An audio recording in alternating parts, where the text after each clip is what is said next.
Welcome, everybody, to my 2026 Christmas wish list UFC edition.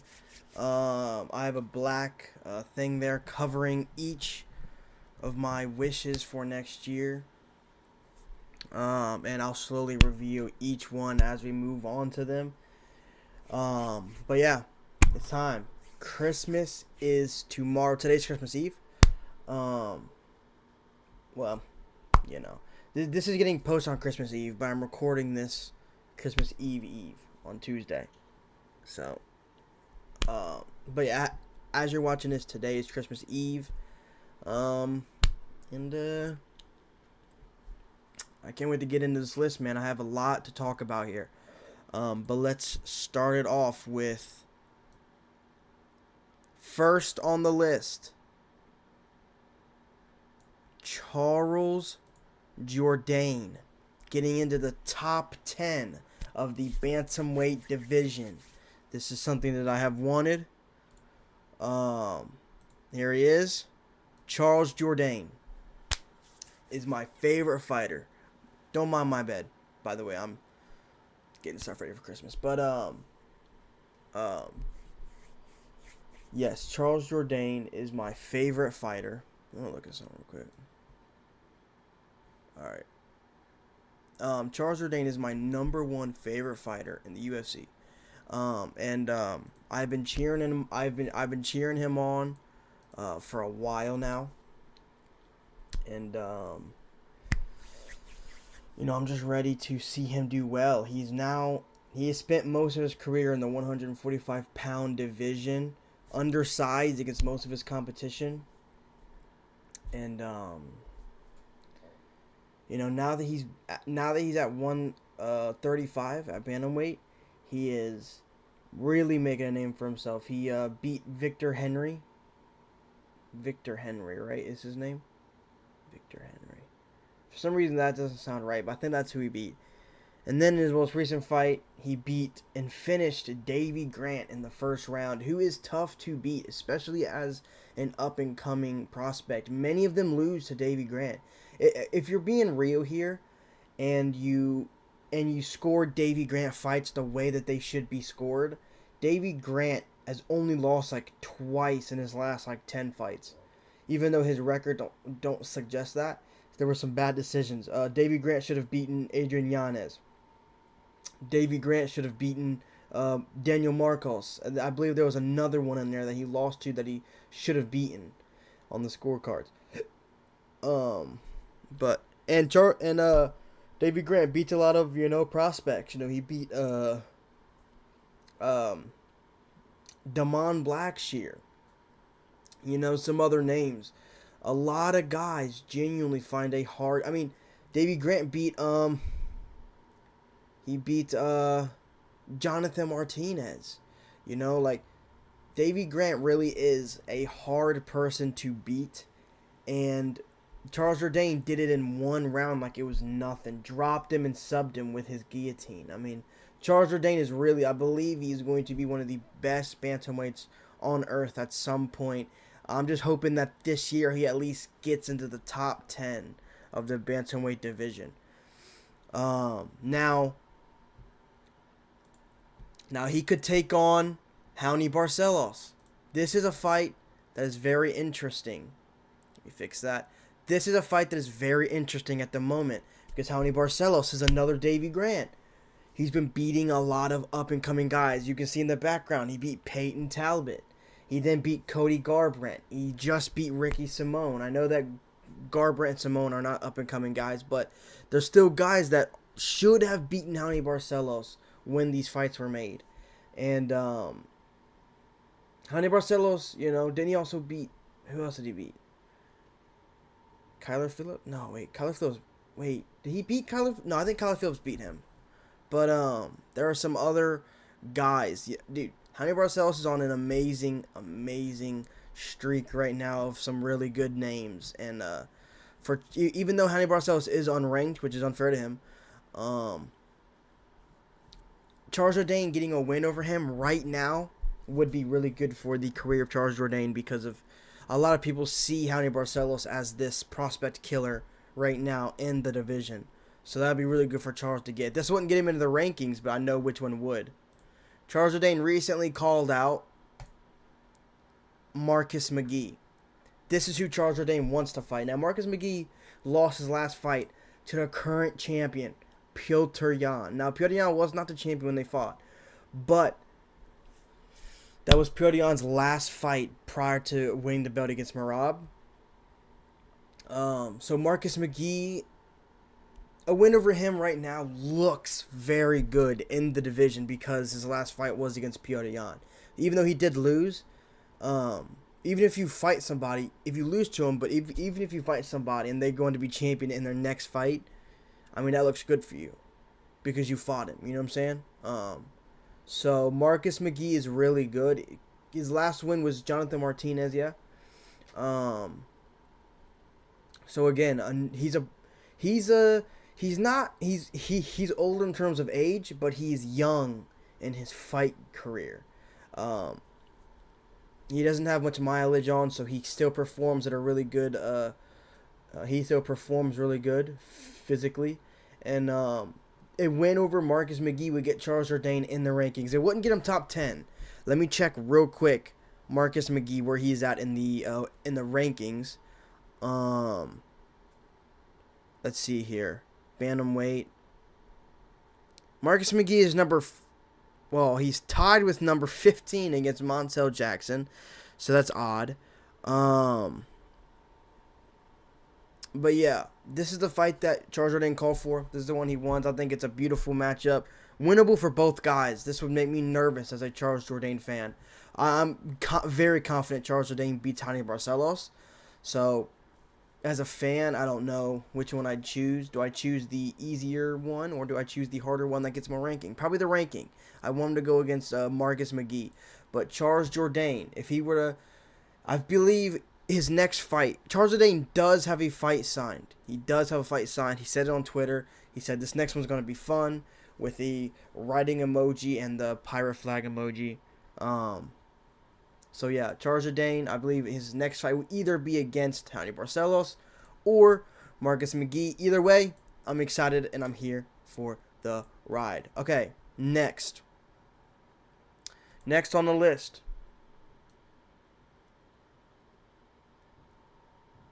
A Jon Jones loss is what the MMA world needs. Now, if Jon Jones never comes back, if Charles Jourdain never comes back, that's fine. If Jon Jones never comes back, that's fine. That's whatever, right? Hold on a second. There we go. That's whatever, honestly. But I would really like to see him come back and lose. Whoever he loses to does not matter. Does not matter in my opinion. Jon Jones just needs to lose. And it could be to Tom Aspinall. It can be to Alex Pereira. Who else did Jon want? I think those... I mean, it could even be to Cyril Gane in a rematch if Cyril Gane happens to beat Tom Aspinall next year. Which would suck, but I just want to see Jon Jones lose. I hate Jon Jones. He's not my GOAT. He's not even on the list because I don't include him. I highly dislike Jon Jones. I think he's a bitch. I think he's a bitch, and seeing him get colded or even submitted in front of everyone in the world, there's not much that would bring me more joy than that. I do hate watch Jon Jones every time he fights. I think he does lose to his top competitions. I think Tom Aspinall beats him. Hot take, but I do think Alex Pereira beats him. And I think he'd beat Cyril Gane in a rematch though, because Cyril Gane can't grapple and he's never been able to grapple, and I doubt he'll be able to grapple by the time this rematch happens if it were to. But I bet you if Cyril Gane beats Tom Aspinall, I bet you Jon Jones will want to come back, and I bet you Cyril Gane will give him that, and Dana White, because Dana White slobs on his knob for some reason. I don't know what happens behind closed doors that Dana White feels the need to agree with everything about Jon Jones and always talk good about Jon Jones, and You know? So, it doesn't matter who it is. If he fights again, I want him to lose. So, that's definitely got to be on the list. Yeah. I hate John Jones. All right. Next. Dan Hooker back in the win column. This is a big one for me because Dan Hooker's he's my second favorite fighter in the UFC. That's John. Get him out of here. Boom. Dan Hooker. You know, he's an absolute monster in the cage, man, when it comes to striking. He's one of the more dangerous strikers in the entire lightweight division. He is very durable, can take heaps of damage, heaps and heaps of damage, can deal heaps and heaps of damage. He is a brawler, and he will make a war out of anybody. Doesn't matter who it is. And I love Dan Hooker. I love his fight style. I love his personality. There's not many people that entertain me more than Dan the Hangman Hooker. So I hope to see him back in the win column next year. Now that could be against Benoit Saint-Denis, because he does have a fight scheduled against Benoit Saint-Denis already. They both just fought. Benoit beat Beneil Dariush. Dan Hooker lost to Armin Tsarukyan. Now, Benoit Saint-Denis is no Armin Tsarukyan at all. So this is definitely a more winnable fight for Dan Hooker. I actually do think that Dan Hooker wins this fight. I do, because I'm gonna say something here now. Dan Hooker had multiple locked-in guillotines against Armin Tsarukyan, and anybody else taps in those guillotines. I'm gonna tell you why Armin didn't. If you look at Armin's training and his progress, and just how he is physically, Armin Tsarukyan is an absolute genetic freak. He is like one of the most flexible fighters in the entire UFC. So flexible that he can gator roll out of a locked-in guillotine and not break his fucking neck. Because Armin Tsarukyan does those, Armin Tsarukyan does those neck exercises that he did with Nina, where he puts his head on the ground and then spins he trains his neck specifically for out of the ordinary flexibility, and he gator rolled out of the guillotines. I don't think Benoit Saint-Denis gets out of any of those guillotines. Not only do I not think that he gets out of the guillotines, but Benoit Saint-Denis his takedowns aren't as good. His grappling in general is not as good, and his striking is horrid. He's too slow. He's tough, but he can be put out. He's too slow. He doesn't have that much power. Congratulations, you killed Beneil Dariush. Welcome to the club, buddy. Welcome to the club. Right? So I think that this is a very, very winnable matchup for Dan Hooker. Now, let's say maybe this match doesn't happen, or maybe he doesn't beat Benoit Saint-Denis. I would still love to see Dan Hooker fight Justin Gaethje. This fight was put together twice, I believe. And I've always believed Dan Hooker beats Justin Gaethje, right? I've always believed. I think that Dan Hooker beats Justin Gaethje. And seeing that is a fire fight, man. Two guys that just love the chaos, that will engage in it, and that will go to the center and point down and just battle it out. I think Dan Hooker wins that. I think he wins a war with Justin Gaethje, because I do think that Dan Hooker, while Dan Hooker is sacrificing some power, because I do think that Gaethje hits a lot harder, Dan Hooker is more durable than Justin Gaethje by far. Dan Hooker, I think Dan Hooker loves the chaos more. I think Dan Hooker thrives more when he's getting his ass whooped as compared to when Gaethje does, because Gaethje is prone to getting dropped or hurt. Other than that, Dan Hooker getting killed by Michael Chandler is a is an anomaly in the career of Dan Hooker. He doesn't go down that easily, never has. That's the only time. And, Gaethje's been KO'd a few times as well. I just think that Dan Hooker, I think if it stays clean, Justin Gaethje could win, because I do think he's a bit more power. But if it gets crazy and it gets dirty and punches are just getting thrown, Dan Hooker, I think, thrives more in that scenario. So I think that is a winnable matchup for Dan Hooker and a fun one for the fans as well. Moving on to the next on the list. Ilia Topuria versus either Islam Makhachev or Paddy Pimblett. Let me fix this here. As you guys know, Justin Gaethje is fighting Paddy Pimblett at the very first event of 2026, January 23rd, I believe, 24th, one of those 2 days. And I believe Paddy Pimblett wins that fight. Now, Ilia Topuria is off. He's off, dealing with his custody battle and his, marriage thing or whatever. He wants to keep his kid in the divorce, and, Georgiana's trying to forbid him. So he has all that going on. So push him to the side for a minute. Paddy Pimblett versus Justin Gaethje. I believe Paddy Pimblett wins. Now, if Paddy Pimblett wins, Ilia Topuria is going to come back sometime next year.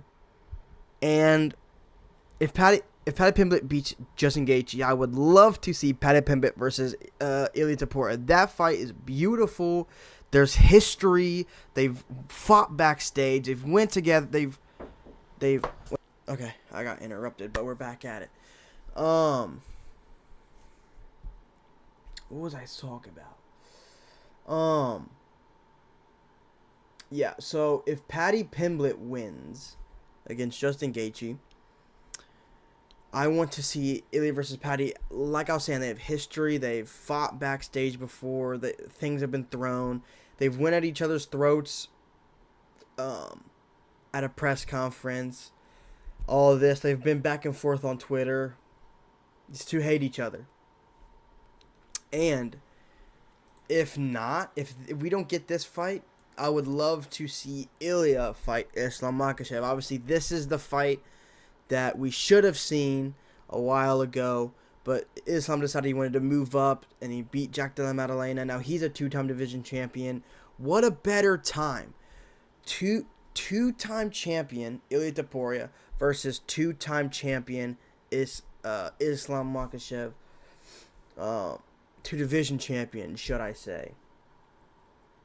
I don't know if Ilia wants to go up to 170 for this. That would be horrible for him. Or if Islam wants to come back down for this, which I honestly don't know if I see him doing. Once you go up a division and you make that weight correctly, it is so awful to have to go back down to the previous weight class. So I guess we have to see which of these fights we get. And if in some wild world we get Paddy versus Islam, I'm okay with that too. But I'm mainly talking about Ilia versus one of these two. So, because I would love to see that.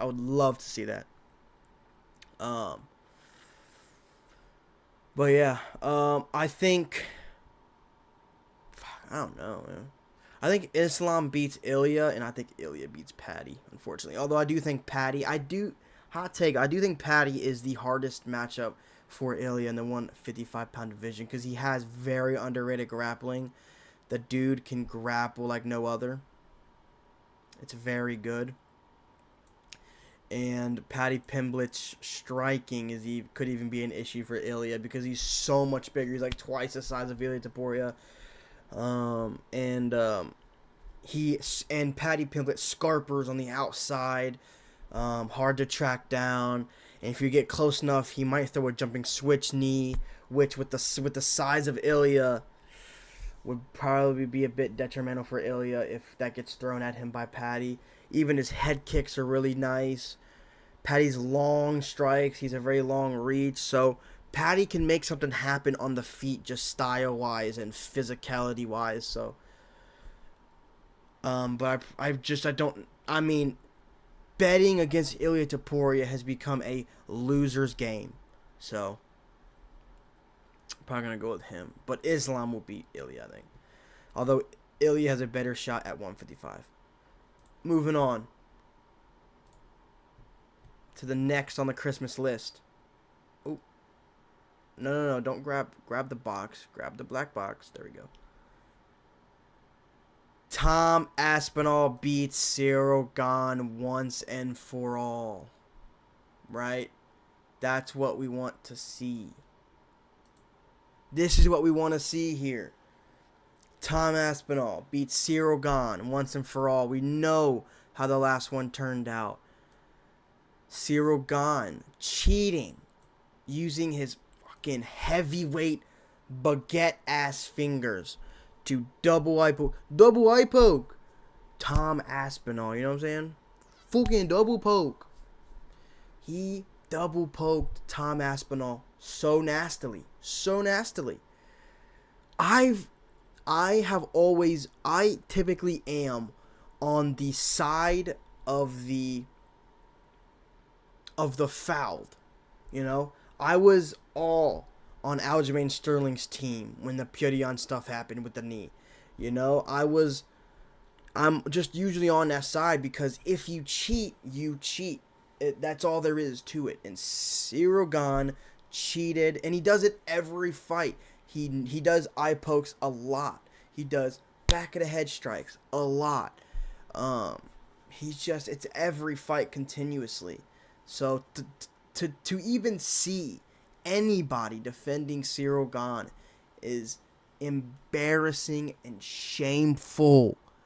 And I am a massive Tom Aspinall fan, and to see him take these hate comments on Twitter and all that, and for people to say that he quit or this, that, pisses me off.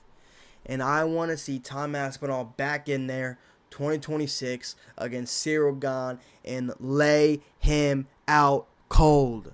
Once and for all, settle the debate. Tom Aspinall is not scared of Cyril Gane, and he is better than Cyril Gane. I need that to be proven next year for my sake, for my mental health, right? That needs to happen. Tom Aspinall is better than Cyril Gane, in my opinion. Will beat Cyril Gane. He would have beaten Cyril Gane on this night, and he will beat Cyril Gane in a rematch. I think that Cyril Gane had a much better shot in this fight because the element of surprise is gone. He could have surprised Tom Aspinall with his movement and his fighting style and ability to not get KO'd in the first round and then drag it to deep waters, which has never been done to Tom Aspinall, and beat him.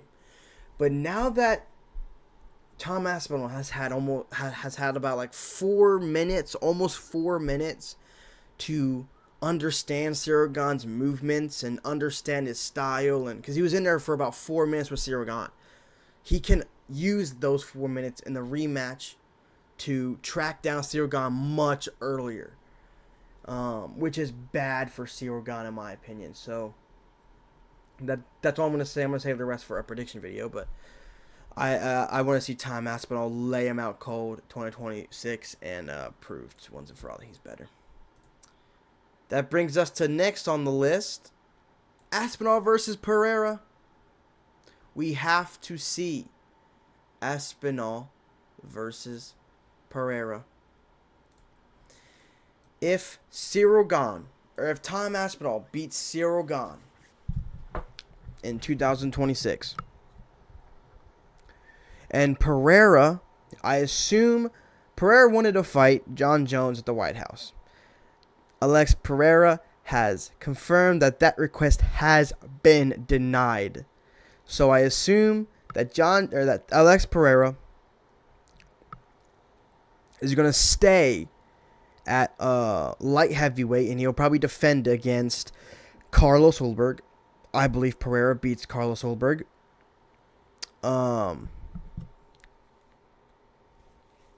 And if that happens, if Aspinall beats Gane, if Pereira beats Ulberg, and these two guys are coming off of a win, ideally both by knockout, a Tom Aspinall versus Alex Pereira super fight at heavyweight, champion versus champion for the heavyweight belt. Alex Pereira attempting 3 titles in 3 different weight classes in the UFC in less than 5 years would be an absolute super fight that would feed generations. This needs to happen. Now, if you ask me for my prediction, I'm not going to go in on it, but I would take Tom Aspinall. But this fight would be... And even if Cyril Gane beats Tom Aspinall, obviously Tom Aspinall would be an amazing name on your resume, as nobody in the UFC has legitimately beat him. And Pereira versus Gane would also be a fun fight. Fun fact, I would actually take Alex Pereira to beat Cyril Gane. So I guess in my opinion, Alex Pereira's third championship win relies on whoever wins against Aspinall versus Gane. Because he beats one, loses to the other. So, but yeah, this is the super fight that needs to happen, dude. So, if this happened in 2000, if we get Islam versus Ilya and Pereira versus Aspinall in 1 year, absolutely insane. This fight needs to happen. Alex Pereira versus Tom Aspinall. Make it happen if they both win their next fight. And let's have some fun next year, man. Let's just have some fun next year. You know? We got to have fun fights next year. Fights that matter. Fights that change the sport is what I'm looking for. Next up on my Christmas wish list, Charles Oliveira becomes BMF champion. Oh wait, I forgot this. I forgot this picture. Yeah, we'll go over this one as well real quick, I guess. There's a lot of hype for Aspinall versus Alex Pereira. You have this picture, which is a very cold picture. I believe this was Alex when he was coming out to fight Yuri Prohaska the second time, when he head kick KO'd him, I believe is what this is. And you have a cool looking picture of Alex getting ready, you know what I'm saying, getting the stuff on his face. What is it called? Vaseline. And then Aspinall on the back eyeing him off. Like, this picture would be huge during the build-up of this fight. But now you guys already know what the next one is. My boy Charles Oliveira going up against Max Blessed Holloway for the BMF championship early next year, man. Early next year. Now, I would love to see Oliveira win this. I like Charles Oliveira more than I like Max Holloway, even though I do love Max Holloway. But seeing Charles Oliveira get another belt under his name, even if it is silly like the BMF one, you know, it doesn't matter. I want them all. I want Charles Oliveira to have all the belts. I do believe Oliveira wins this. I think he takes down Max Holloway and strangles him. But Max is tricky. Max is tricky for like everybody. He was even tricky for Ilia Topuria. 3rd round, you know, won a few rounds as well in that fight. So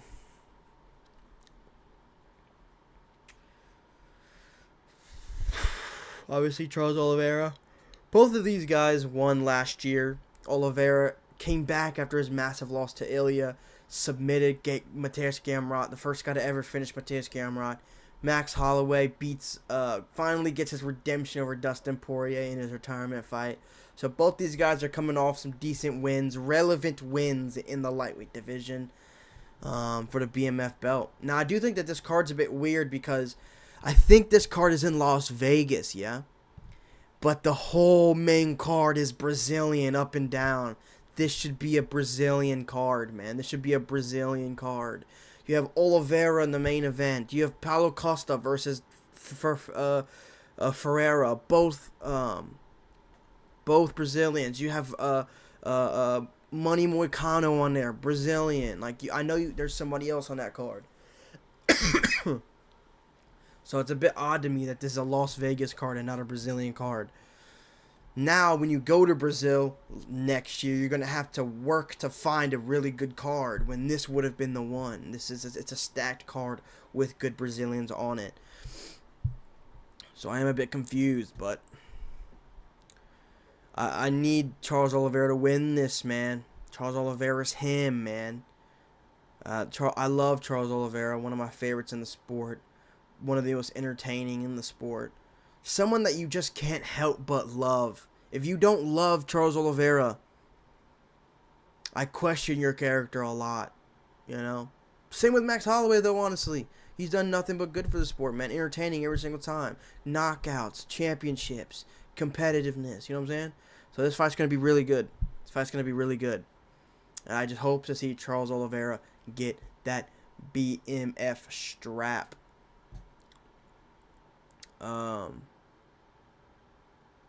Moving on to the next on the list. Joshua Van proves, oh my God.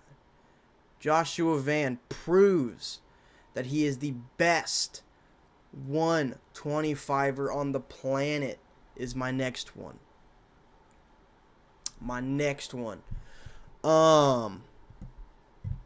Man. I know that I took Joshua Van to beat Alejandro Pantoja the night that he won the belt. But I thought he wouldn't do it by legitimate knockout. Obviously, what happened to Alejandro Pantoja is sad. Really, really, really sad. But it's just, it is what it is, right? And I don't blame Joshua Van for acting the way he did. He changed him and his family's life. He's a champion now. His pay is way better. He gets pay-per-view well, there's no more pay-per-views, but he gets more pay for being a champion. He gets to say he went down as a champion regardless of what happens. To be mad that Joshua Van is happy about his situation is utter ridiculous, because you would be too, and that's just the end of it. So obviously Joshua Van, yeah, in his next fight, I think should rematch Alejandro Pantoja. Beat Alejandro Pantoja to prove... Now, Alejandro Pantoja didn't break anything. All he did, it was confirmed by his coaches, all he did was dislocate his elbow. Which means when Pantoja comes back, he is going to be in as good a shape as he has always been. He's not going to come back and lose, and the narrative's going to be, oh, well, he got injured and the injury changed his career and all that. He didn't break anything, just a dislocation. He probably dislocates something in other camps. Fighters dislocate their joints and everything. Every camp sometimes. It's a part of the game. Dislocations happen. They're not rare. Pantoja will be fine. And if Joshua Van beats him in the rematch, it will be a legit win, a legit title win. He's a legit champion of the division. End of story. And I hope that this fight's next, although I don't think it will be. I think the Tara fight will be next. Dana White has already ridden Pantoja off as if he hasn't disrespected him enough by saying, oh, we'll get Joshua Van back out there before Pantoja's ready, and they're doing a Japan card. Ring any bells? They're doing Taira versus Van. It's a good fight, don't get me wrong, but I still need to see the champion beat Alejandro Pantoja before I am truly satisfied, even though I do believe that Joshua Van will beat Tatsuro Taira. Now, to prove he's the best 125er on the planet, right, bear with me, not only does he need to beat Pantoja. He would also need to beat Tatsuro Taira. Hold on. Beating those two, for some people, won't be enough for them to believe that Joshua Van is the best 125er on the planet. For those people, he would also need to beat Manel Kape. Manel Kape, look at those fucking gyno titties, man. Coming off of a win against Brandon Royval, knocked him out in the first round. Never happened before to Brandon Royval. Insane situation, insane win, and an insane knockout by Manel Kape. Undoubtedly is one of the best and top in the division. Now, he was talking about fighting Joshua Van in Houston this year, or next year. Joshua Van even said something about that happening. I don't think it will. I think the UFC wants Tatsuro Taira to be champion, so I think they're going to throw him at Joshua Van first in hopes that he beats Joshua Van. But there's a lot of people that think that Manel Kape is the best 125er on earth. I disagree. I think it's Joshua Van. Could it be Manel Kape? Absolutely. He's huge for the division. He's one of the biggest knockout threats in the division. He's a really good striker, fast, just has a bit of flaws. You know, lost to Mohamed Mokaev on the feet. Lost to Pantoja already. Lost to he lost to somebody else who's no longer even in the UFC. Two, actually. He lost to two Brazilians who are no longer in the UFC because they suck. Mateus Nicolau is one of them. And the other one, I want to say his name was Felipe dos Santos or something like that. Oh, no. Manel Kape beat Dos Santos. But it was a war in Dos Santos' debut. He did really well. He had a war with Manel Kape and then lost every other fight and got cut. But Mateus Nicolau beat him. That's a really badly aging loss. So yeah, you know, obviously, some of these guys. Joshua Van needs to beat these guys. All right, for the final wish on my Christmas wish list, are you guys ready for the final one? Damn, I didn't realize some of that had been shown. I'm on fucking Canva. Are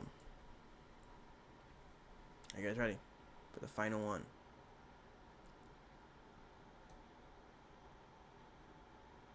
Arman Tashrukian loss. I need it now. I don't like Arman Tashrukian. He very much upsets me. I don't want to see him win. I don't want to see him succeed. He is a rich, spoiled bitch who faults a lot and then complains and wonders why he isn't fighting for the belt. I will tell you why. You had your shot. You either A, faked an injury, or B, missed weight and pulled out before you officially missed weight on the scales, yeah? You know, it's crazy. You miss weight or fake an injury. Boom, you're out of there. You ain't fighting Islam, right? Moicano has to step in. Ruins his career. And then Arman decides to sit out for like 19 months doing fuck all. And he turned down a fight against Mateusz Gamrot. You got offered a rematch against someone that beat you in the past. Your only other loss other than Islam. And you don't take it because you're lazy. You don't want to do anything. You want to sit out and have everything handed to you after you fucked up an entire event. Had to have fights on the main card swished around and different opponents here and different this, different that. Just because you couldn't fight, you know? Or didn't want to fight. And then, after pulling out, missing almost like 19 months. You come back and you headbutt Dan Hooker at the weigh-ins. I mean, you are not trustworthy at all. You do nothing but cause problems. You do nothing but complain. You don't bring any value.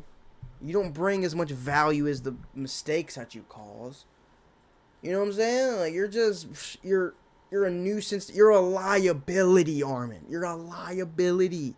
Having you around sucks. You know?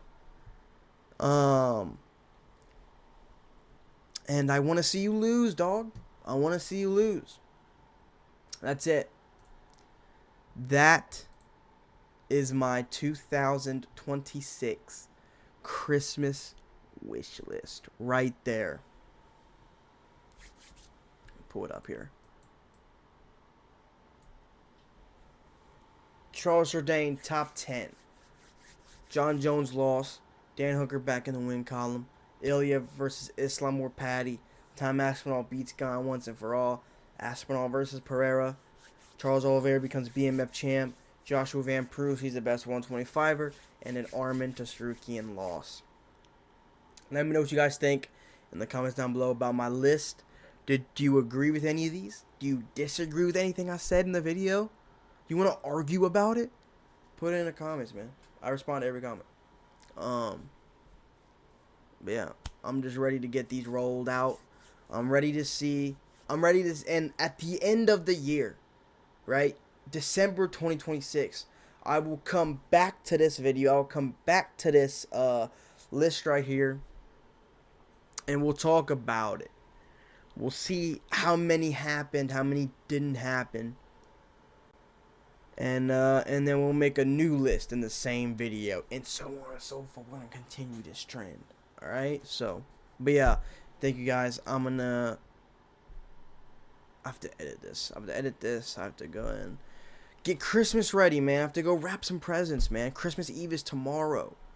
And actually, I'm doing a lot of gifts on Christmas Eve because, you know, I'm an adult. You know, I have a job, I have a career, I have this and that. So I actually have other things to do. I have to do. So I'm gonna get out of here. Leave your thoughts in the comments, and thank you.